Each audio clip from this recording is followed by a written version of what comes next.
Hi friends, हाय, नमस्ते, प्रणाम। और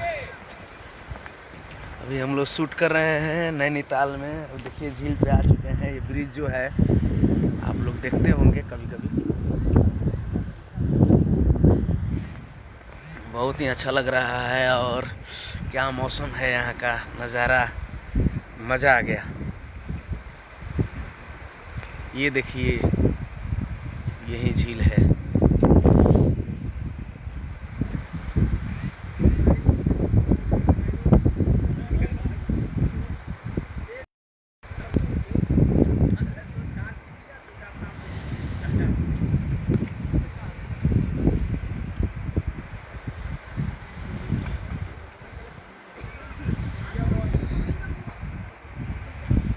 गजब का नज़ारा है और बहुत ही अच्छा लग रहा है।